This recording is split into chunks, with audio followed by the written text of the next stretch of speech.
If you want the video, you have to come here. I'm not carrying your warm butt everywhere.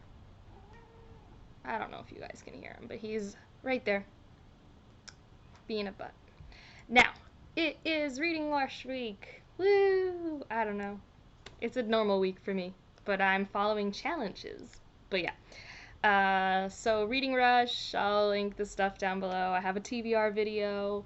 I am trying to accomplish 3 books, but would love to get to 4, but we'll see what happens.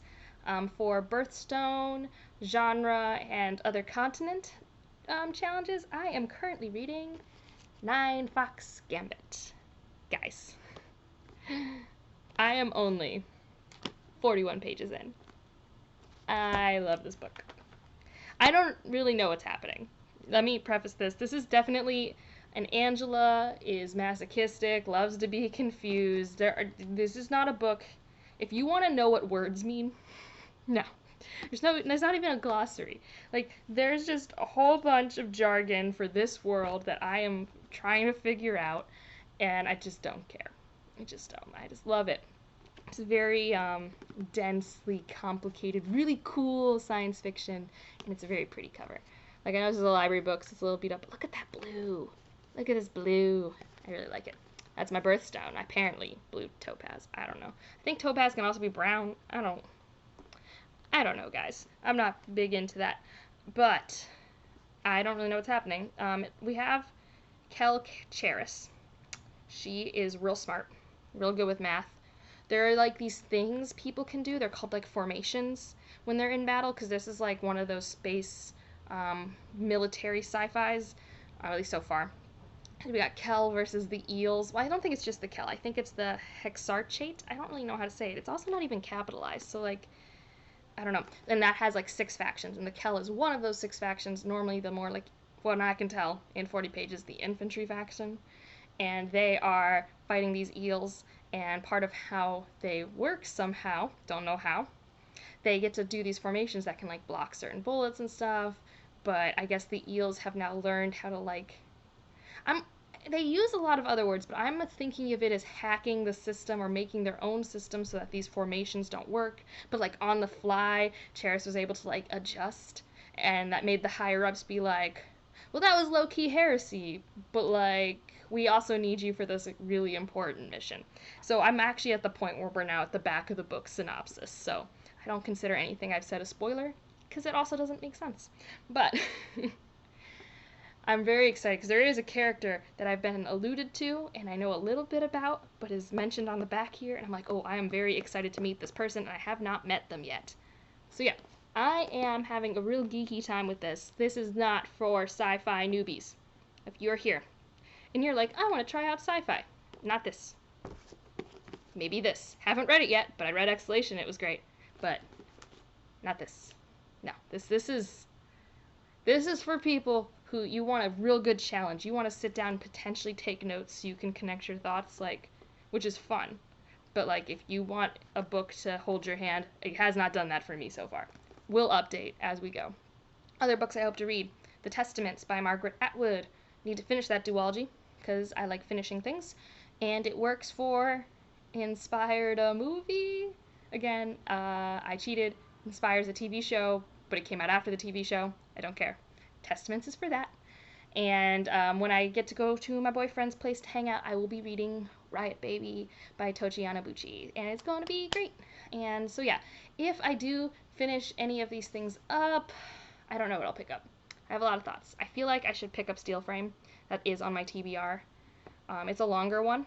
It's probably the same size as the Testaments, but I've been wanting to read it, so we'll see. I mean, I've been on like kind of a sci-fi thing, and that's also sci-fi, but if I need to get away from sci-fi, I think I'll pick up Trail of Lightning. But that's if I need to, my goal for the day is to read this much, and it is 2 p.m., guys. I have not read that much. So, that's this check-in for the reading rush. New angle, who this? I'm just really lazy and tired today, but I really need to talk to you guys. Yes? He knows I'm recording. And we're now in this cycle where he needs to see you guys. So you're welcome. Are you gonna let me pick you up? Oh my god. Ugh.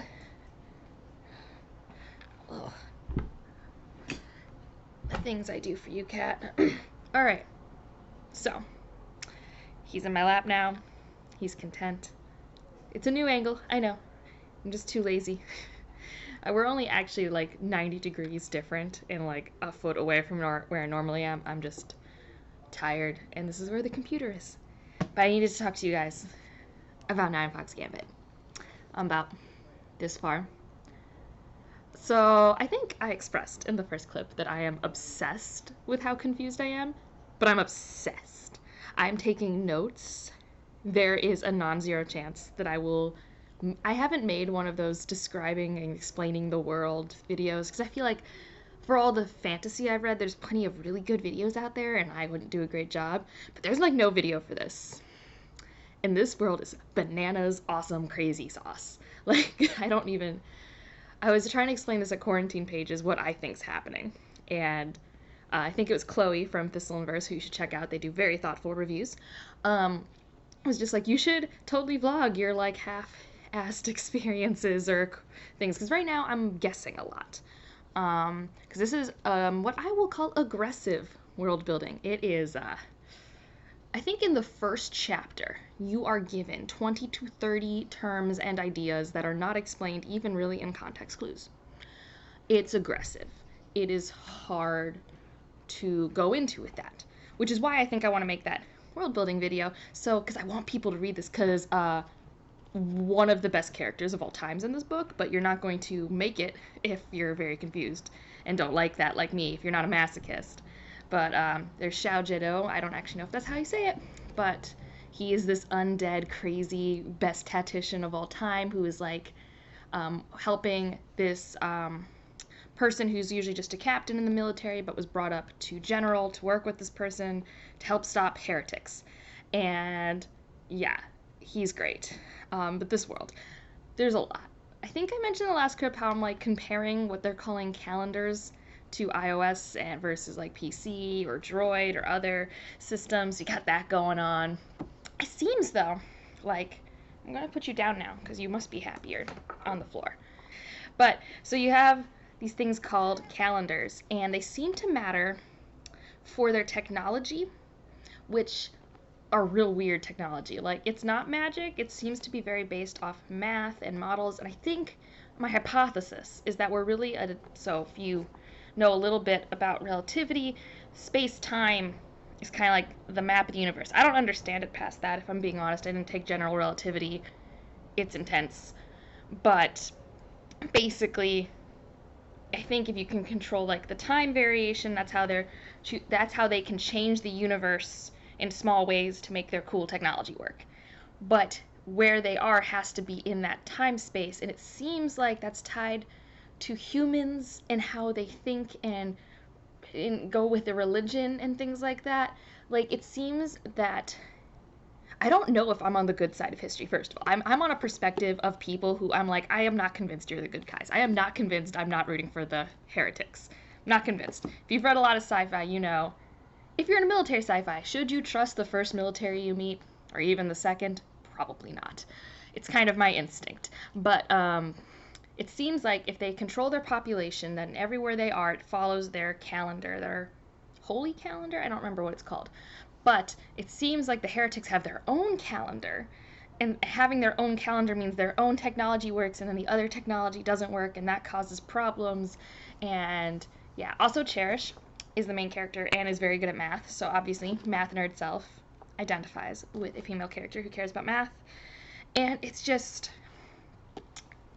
everything I want from military sci-fi, because I don't like just military sci-fi. Like, there's a lot of tactical, political maneuverings to figure out how do we do that. So that's definitely like in here. But there's also like, I'm learning about the cultures of all the planets. There's really, really cool technology. Like, it's very pretty what this technology does. I have no idea how it does it, but it's a very colorful and pretty magic. Like, it's like this book's so colorful. The book is also like the magic's not magic, but that's what I'm saying. The technology is almost magical in that it's so cool. Yeah. I don't know. This thing is super confusing. I'm having a great time. I'm like taking notes. I bought, there are 3 novels in the trilogy and a short story anthology. I bought all of those. And I caved and I bought Exhalation by Ted Chiang because it has the pretty cover. And I might be depressed, maybe, possibly. But it's great. I also, during a fit of insomnia, started The Testaments by Margaret Atwood. This is my other read for the Reading Rush, which we're day 3. I don't think I mentioned that. We're in day 3. I haven't gotten a lot done because I've been really exhausted because I keep not being able to sleep, and it's a cycle.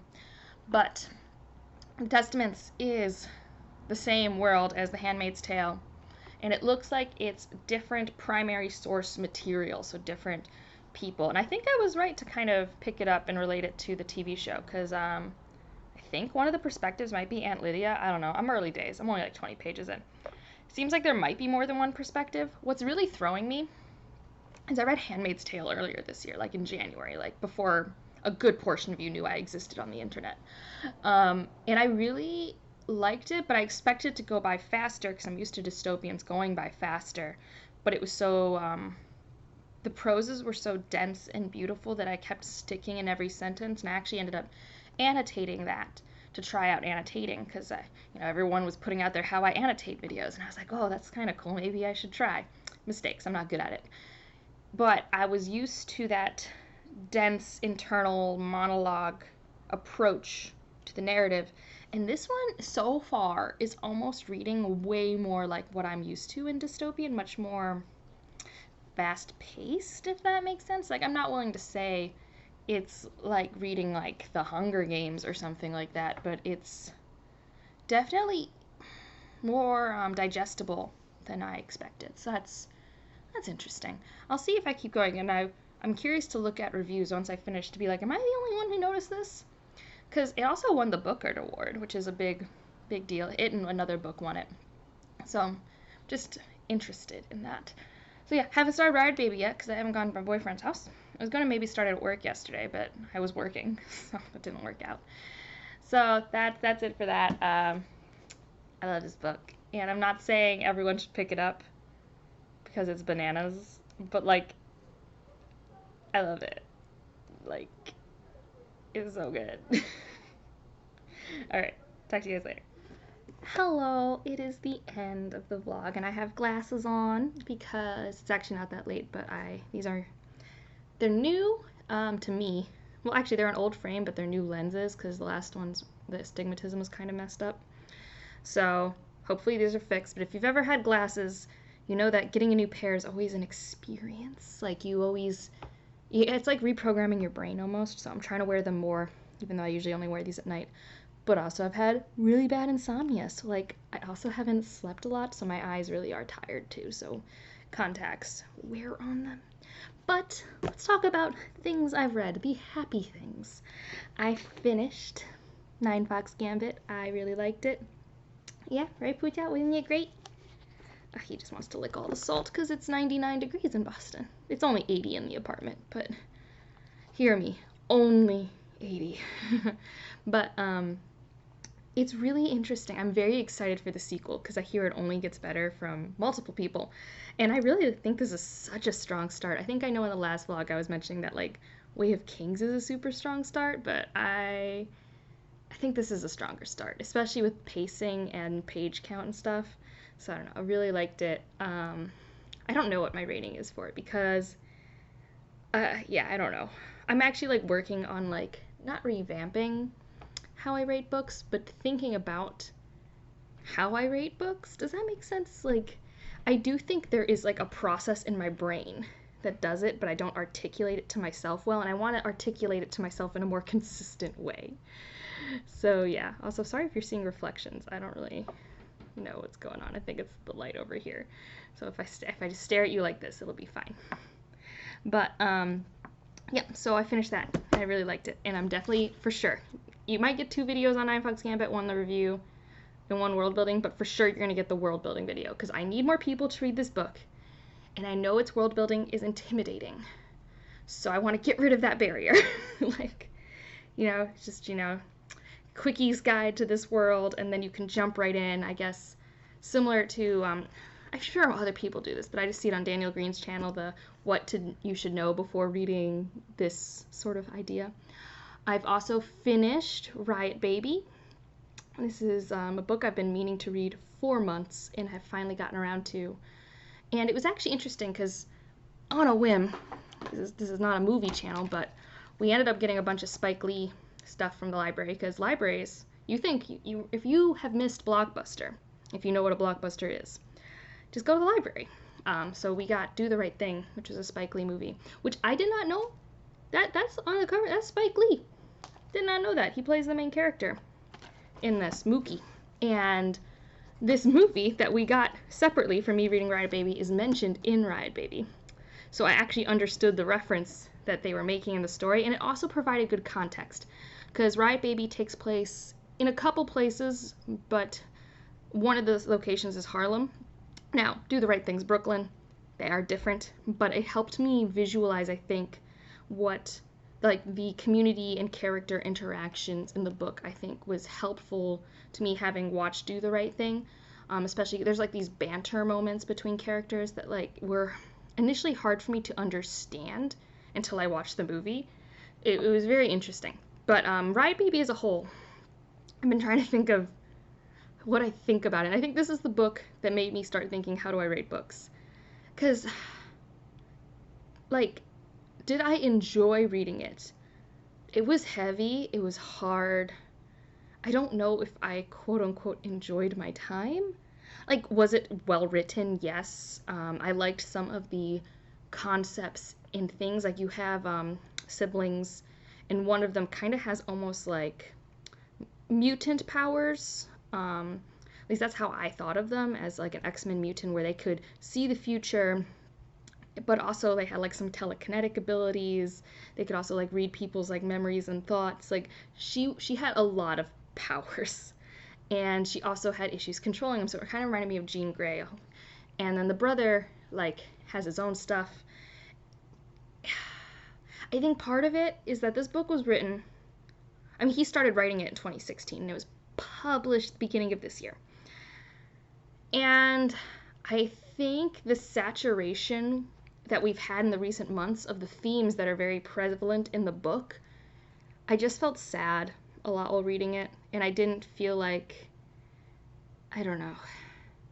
I am interested in what the author's opinion of a solution was. That was interesting. There's just a lot to unpack in the story. So in that sense, I appreciate experiencing it, because the themes are interesting, the approach is interesting. I think a lot of the narrative choices and the writing style and structure is really good. Honestly, it would be enhanced on a reread, but I don't know if I want to reread it, because it was hard and heavy, and like it's obvious that this is a story about anger with how our justice system, let's not say work, how it doesn't work. And that's very prevalent. And yeah, there was like a really interesting section that I could have had like a whole book on, but that like wasn't the point. It was like a little more like futuristic dystopia. And this isn't about the future, this is about the now almost. It's very interesting. Like I enjoyed, like I think Do the Right Thing and Riot Baby both have similar themes and issues that are brought up. And I liked this better. And I know it's a movie, but honestly, the novella takes about 3 hours to read. This is like 2 hours. So it's about the same amount of content. And yeah, this came out in 1989. Like when people are like, I didn't know it was this bad, there have been artists who have been trying to tell you how bad things have been for such a long time. And I bet people just didn't understand this, or like thought it was too black or something, but it was a really good movie. Alright, what else have I been doing? I've been reading the Testaments. This one, I think I mentioned in the last clip. Sorry if I'm repeating myself, because it's been a few days since I've talked to you guys. But, oh, you're looking really cute. But, I don't know. So, the first book is definitely literary fiction, and this is definitely YA dystopian. That's my objective opinion at the moment. Hey, objective opinion, oxymoron. I'm being really thrown that this obviously is taking inspiration from the show, which took inspiration from the first book, but they're not in the same world. Like, characters and names that are being used from the show in this book are not in the same universe. For example, Aunt Lydia in the show is in the book, but it's not the same Aunt Lydia backstory. And that's throwing me. I almost would have preferred that if she was so inspired by the show to expand her world, that she just used different names and circumstances. Or that I hadn't seen the show before reading this, but this book came out after the show. I'm just really thrown by it. I hesitate to say it's a cash grab. Every book's a cash grab, right? Every person with their art wants to make money off their art. But I also don't know. I don't know. It's not badly written. I mean, it's not as good as The Handmaid's Tale writing, which is, I think, what I wanted more of. It's interesting expansion of the world, but I felt like I was getting that in the show. So I just don't think I needed the show and the book. Now that said, I haven't finished it. Because, I don't know why, I don't want to pick it up that often. I mean, I'm going to. I only have like 100 pages left. But I'm not that invested. And also, I think this just comes down to my mood and my jadedness about the world. But like, it's kind of no duh misogyny, women being treated badly in a dystopian, let's think of something new sort of thing. I don't know. Like, I feel like I was thinking similar things about Riot Baby, where it's just, like, on the nose completely. And, like, that doesn't mean it's bad. I just feel like I'm being hit over the head with it, and I don't like that all the time. I like the approach Pet took more, which I have a review for if you care about, but I thought that was better at observing our contemporary world. I think that, of the stuff I've read recently that explores contemporary problems in the contemporary world, I've enjoyed Pet. And I mean, this isn't contemporary, but I've enjoyed Do the Right Thing. So, I don't know. That's kind of a bummer end of the week, but what can you do? I did read 2 books. I read 300 pages of another book. I'm just, work's been stressful. I've got insomnia. Things don't work all the time. It's fine. But that's the end of this one. Sorry again for all the reflection from the glasses. But let me know what your highlights of last week were. What did you end up reading? I know that there was like a big week readathon thing, and I did make a TBR for it, but like I didn't complete it all. It was, I guess, fun to like have a goal. It did help me pick books up that I had been not prioritizing, so that's nice.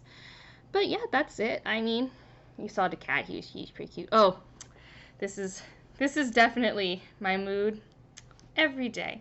If you want to know what Schrödinger is, I do have some quantum mechanics-based bookish videos, but, it's that concept of you are all states. So I'm both a happy emoji and a sad emoji, like 24/7. I'm trying to think of a happy way to end this. Freaking love Ninefox Gambit, guys. That's it. That's our happiness. This book is great. And I will see you in the next one. Bye.